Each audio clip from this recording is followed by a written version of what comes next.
Hey, Cleaning Nation, Mike Campion here. We are on my weekly favorite, at least, where we get to answer your questions, Cleaning Nation, actual owners of cleaning companies, come in with questions, we answer them.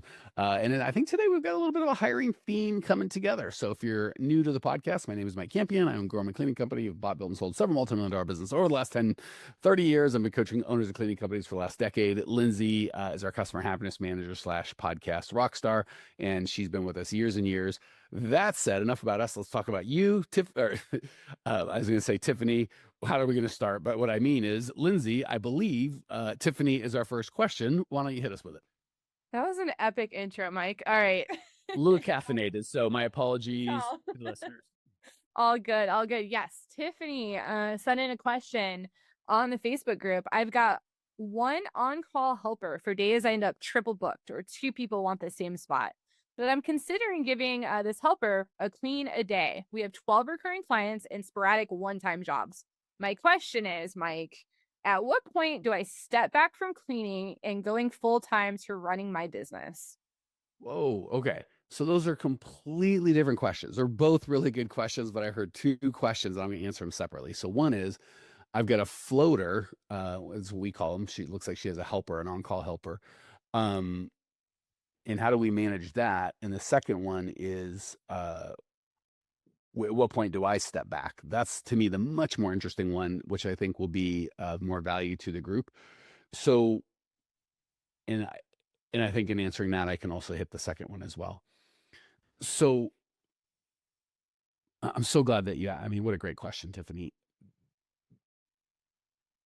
This is probably the biggest shift that we help our cleaners make, going from cleaner to owner, right? So just philosophically or foundationally, if you have to work to get paid, like physically do the work, that's fine, but you don't have a business, you have a job, right? Like you're working for yourself. So you're, the crazy boss that yells at you is the guy or gal you shave with, so be it. But to be clear, you have a job, right? If you stop working and you don't get paid, that's not a business. A business is a thing that operates independently of you and throws off cash as the owner. And then you might have a job within that as a manager or as a advertiser. But if and when you were doing the physical work, that's really just a flat out job, right? So nothing wrong with that. There's no shame in having a cleaning job. That's many, if not most of us start that way.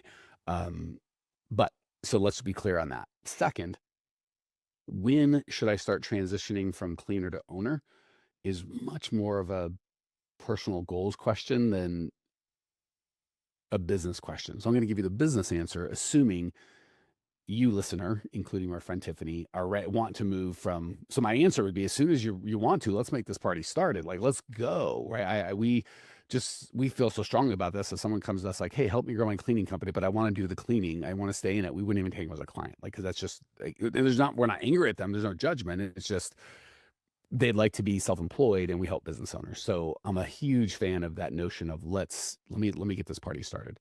So most of the time, people start with the hiring, and I think that's step one, and it's an important one. Obviously, if you don't want to do the work, you're gonna have to hire somebody. So I'm not saying that's not important, but they kind of start with a hiring with a gut feeling of, I'll make less money if I hire, or I won't make enough money, or just some greasy, yucky feeling in their belly, like something bad's gonna happen, right?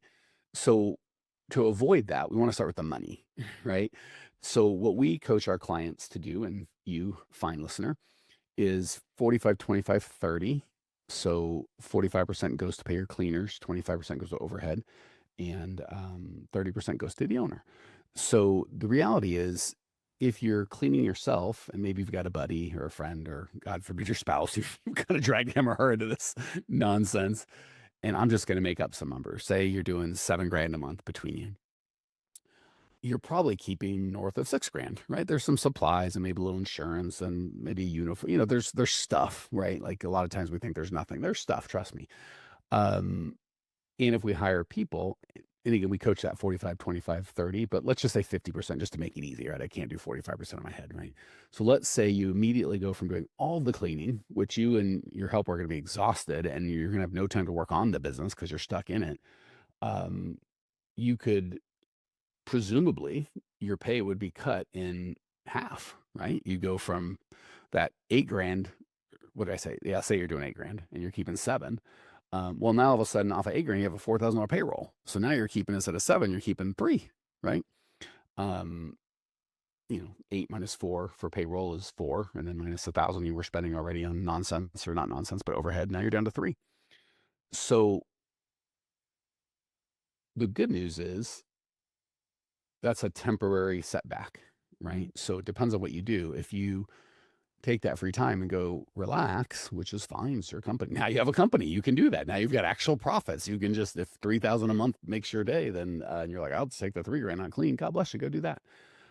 Or if you're like, no, I'm gonna take that time to start getting you clients and start growing. Okay, well now it's just a temporary thing until you can generate that revenue. So step one, when it comes to, when should I get out of cleaning? Number one, believe it or not, the big one is to decide, not to hope, right? Because you're going to have to do some things that are a little different. It's a metamorphosis from from caterpillar self-employed to business owner butterfly, right? And that can be uncomfortable. So you're going to have to really decide, like, line in the sand, this is happening. I don't clean, like, period, end of sentence. A lot of the benefit our clients get, aside from obviously the support and the systems and the process and us actually doing pieces of their business for them, is just that belief, like, okay, I can do this. You know what I'm saying? Like, it's like, and it's weird because we don't know how to, like, intend. If I could do that over a podcast, I promise I would. For our clients, we could do it. For the podcast, it's a little harder. So that first piece of just, I'm not going to clean. And if that means something doesn't get clean or something gets missed, so be it. I will not clean anymore, period, end of sentence, right? I've had businesses, most of my business, where I can't do stuff. My last brick and mortar was a car dealership. We had service techs. I don't know how to do any of those things. So there was no like, well, if that transmission needs to be done, all my service techs quit. I guess I'll get out there with a wrench. Like, wouldn't have a wrench, wouldn't know how, someone probably dies. So like that just, it makes it easier. But because some of you or most of you or all of you probably can clean, you may have that option. So whether it comes by, I don't know how to do it, or I can't do it, fine. Or it just comes by you going, I'll figure it out. And guess what? You know how many times I had service techs quit? All the time. You know how many times I had a job not get done? Never. Right? It always worked out. And I'm sure had I known how to do it, I would have maybe jumped in and filled the gap, but because I didn't know how, I couldn't, I figured it out. So you kind of have to have that, doesn't matter. And if a job didn't get done, it just wouldn't have got done because I don't know how to do it. Right. So we kind of, step one is just decide this is happening. Step two, figure out your financials. Know, can I afford it or not afford it? Right. Or if I can't, it's really a question of almost always, how long can I afford it for? Right. So typically you're not in a spot like I can't spare a nickel. Right. The good news is, because you're limited on how much you can clean personally, it's usually about 4 or 5 grand a month for one person. And that's a ton. That's like cleaning 30, 40 hours a week on top of everything on top. Like, that's really, really, really hard. So let's go worst case scenario. You're doing 5 grand a month all by yourself. Well, if you're residential, I'll make it kind of hard. If you're residential, average client's about $400 a month, $5,000, about 400. It's only 12 and a half clients. We'll call it 13 clients. So if you want to transition out of this in the next 3 months, you'll need to add 4 clients a month, 4 or 5, actually 3, 4 clients a month. No, 4. Yeah, 4, just over 4. No, 4 a month would be 13. Yeah, because there's 4.33 months, anyway, whatever, weeks in a month. So you don't have to add a ton. And if you wanted to get it all done this month, you just have to have 13 clients, right? No big deal. If you're commercial, the sales cycle is a little longer, but you just need one client to replace, one $4,000 client or whatever your revenue is, right? So that's that. And if you're one of those people like, I can't spare a nickel, not for a second. What you do is your next client you sell, if it's at a 50% cost of goods sold, you give that to the new guy and one other account that you're working on. And what'll happen is, every time you sell a new client, your profit stays exactly the same, but you keep losing a client until, 20 clients later, whatever you got, you're out of clients and you're making the same amount of money. So lots of ways to do that. But step one is to make the decision. Step two is to make sure you have the financials. Step three is you want to create a hiring funnel, and not just, I don't want to say guess, but kind of half-assed, if I can be a little crude. I know Lindsay's blushing. She's not used to that kind of body language. My apologies, lovely Lindsay. So most people start with friends and family. And the crazy thing about this is, once you make the decision and once you are okay financially, most people go to Band-Aid town, right? Like, I'll get a friend or someone I'm comfortable with. I don't know. I can't hire a stranger. I know Lindsay, she's a friend. But guess what? Very rarely is Lindsay like dying to clean stuff. Maybe she'll help me for a minute because she's a nice person or she needs the money, but it's not going to be quote unquote like a real relationship, right? Like a real business. She's my friend, so she's going to treat me a little differently than a quote unquote real job, right? So what happens is we ask friends and family, they kind of get burnt out because we ask too much of them and they never really want to do it in the first place. And it's just the thing's a mess. And then we kind of are just limited by the number of friends and family we have that and that's the problem with married people. A lot of times our spouse is the first friends and family that gets roped in, right? They can't escape, so they're stuck. And then a lot of times it's kids, older kids, and then it's a very limited pool, and you end up tapping them out and kind of making them resent you and the business, if I can be so bold. Hey Clean Nation, Mike Campion here. One of my least favorite things about these podcasts are we found that people love the show and they love the information, but when I talk to you guys in person, stuff doesn't get done. People love the podcast, but they don't take any action. If you'd like to actually implement this and get this done in your world, we have a whole team of people that do exactly that. If you go to growmycleaningcompany.com/talk, you can book a time with either myself personally or one of our teammates to at least help you come up with a plan to actually implement and change your life. So if you want to go from getting these good ideas in your head to getting in your life, just book a free call with myself or my team, growmycleaningcompany.com/talk, and we can go from this one-to-many format to one-to-one and really get you some results. Excited to talk. So just start right off the beginning with a hiring funnel, right? People, again, want to half-ass it. Like, I'll just do a little ad or whatever. And again, so I'm just walking you through, Tiffany and dear listeners, kind of the process of what people go through that doesn't work so we can get you to what does work. So they don't make a decision. They kind of go, I kind of like to, but they don't cut off all of the things like, I'm not cleaning ever starting the state, period. That's the first thing. Second, they don't make the financial calculations or understanding of what ramifications is going to have and make a plan around that. Third, they kind of go friends or family. And when they burn through that, they'll put up an ad, and generally the ad will get a bunch of applications, but they don't have a process or system to process those ads effectively. So it's a lot of them, some version of, I got 89 applicants and I went through 26 resumes and I told everyone I went through all of them, but I really went through 26 and I threw the rest in the garbage, even though I paid for them because I was overwhelmed. If we're just being honest with each other. Of the 26 resumes, maybe I called 13 people, and of the 13 people, maybe I got a hold of 7, and of the 7, maybe I booked 4 interviews, and of the 4 interviews, maybe 2.5 show, and of the 2.5, maybe 0, or someone I'd even think about giving the keys to one of my clients' buildings. And it's just a goddamn mess. So what typically happens, because the process is so painful for the owner, they just quit. They're just like, it'd be better to do it myself, or I'll just make Lindsay and I work extra hard, even though I know Lindsay's kind of at a breaking point. It's easier to beg her and buy her gifts or take her to, buy her sodas or try and make the job better and tell her how much I love her. It's easier to do that than deal with some other psychopath, right? So they avoid the real issues. If you're going to be out forever, you just have to have a hiring system. And the way we coach is 3 different people, 3 different interviews to 3 different places, group interview with one of your cleaners, one-on-one interview with another cleaner, and a working interview with a third cleaner. And if it's just you, you'll be doing all 3 of those interviews. But as soon as you get a team going, you'll have them take that over. So that's really the process. The short answer to your long question, Tiffany, is at what point do you step back from cleaning? Is as soon as you decide, and that's the process to do so. To answer your second question about the floater, one of the good questions or one of the good benefits of having a hiring funnel is pretty quickly have more people than you need. We get people in our program going, I have too many people. I can't hire this many. And they say it like it's a problem, but that's a feature, not a bug. That's the whole goal of it, right?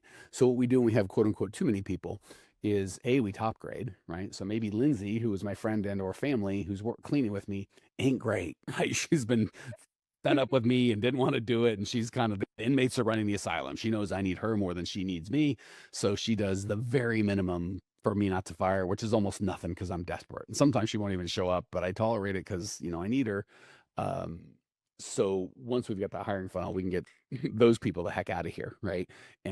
And even if the new person turns into a Lindsay, well, at least I got a swing that the new person is going to be good. Lindsay, I know what I got, right? New person, I got a shot, and I've interviewed him, so I'm not just putting anyone in there. I'm putting someone that actually wanted the job. Lindsay never did. She just got wrapped into my web of cleaning, right?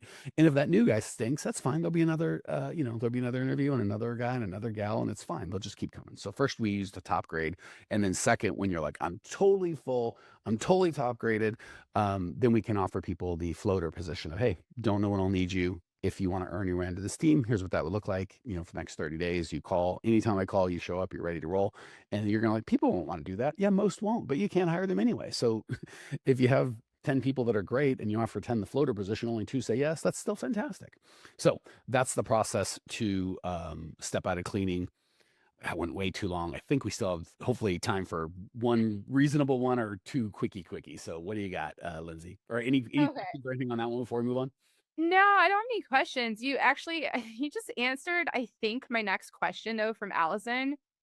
But I'm gonna read it anyhow, just in case there's anything you want to expand on. Yeah. So Allison, she was saying, does anyone else have a hard time hiring employees? I'll have 8 interviews lined up. Here we go. And maybe one shows up. When we get people hired, everything seems great, and then they just don't show up. They're sick, they're a no call, no show. It's absolutely insane the work ethic people have. And I'm turning away work like crazy because of employees.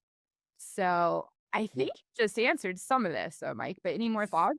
some of it, I have thoughts. First of all, message Allison and gosh, it drives me nuts when my people turning away work because we can absolutely help. So message Allison, let her know we'll Yeah. help her if she needs it. That said, yeah, lots of stuff in here. So what Allison said is there's a lot of things. One, I've got like 8 interviews, maybe one shows up. So one of the beautiful things about the group interview is it doesn't matter how many people show up, right? We coach 2 a month, or sorry, 2 a week, not 2 a month, especially when you're getting out of cleaning or you're way below on cleaners.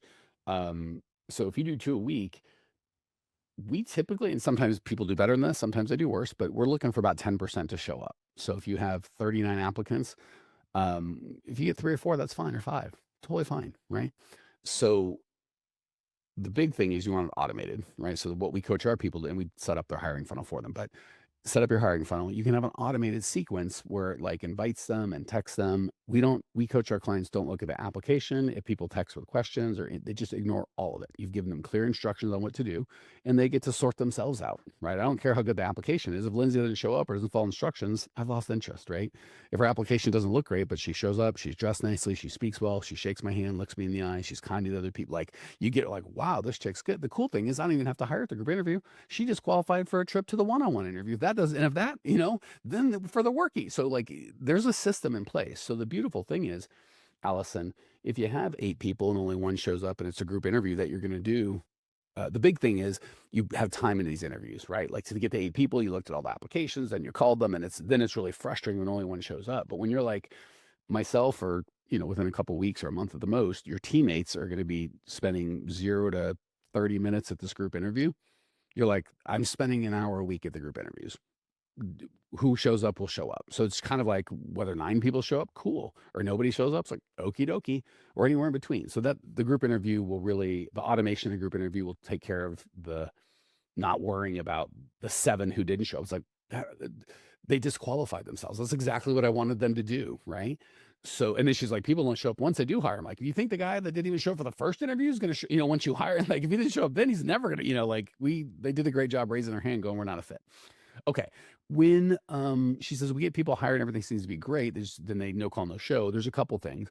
Just like we mentioned before, I can almost guarantee you've got a vibe of they need you way less than you need them, and they know it. So you have the inmates running the asylum, right?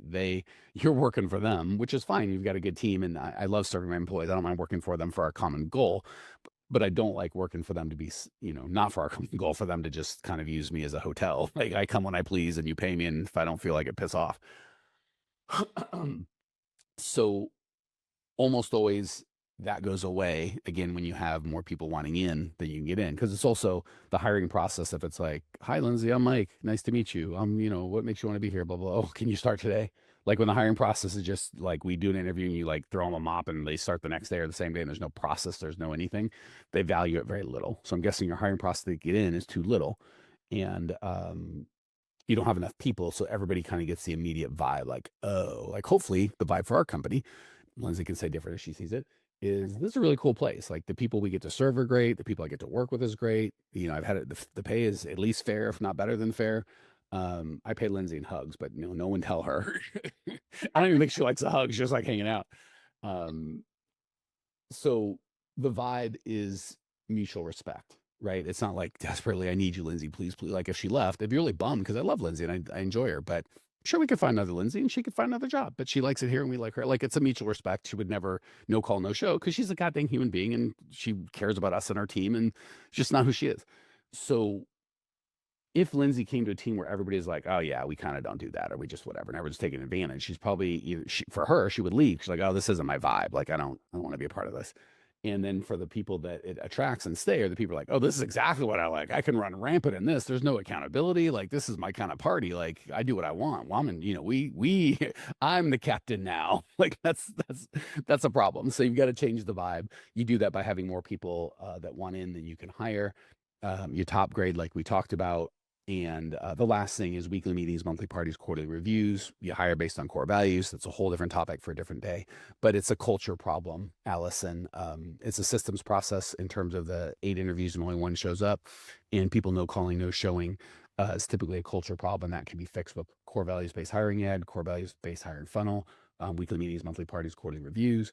And that doesn't mean you're never going to have a no call, no show. It just gets it down to a small enough number where it's manageable, and you've got so many people in the hiring funnel anyway. Like, good, I was trying to make room. Like, we got so many good people coming in. I was kind of hoping someone would raise their hand and go, I'm not a fit anymore. And no call, no show is a great way to raise their hand. All right, we have time for one more, Lindsay, or did I take it all on that one? I think you took it all today, Mike, but we'll come back with more hiring theme stuff next week.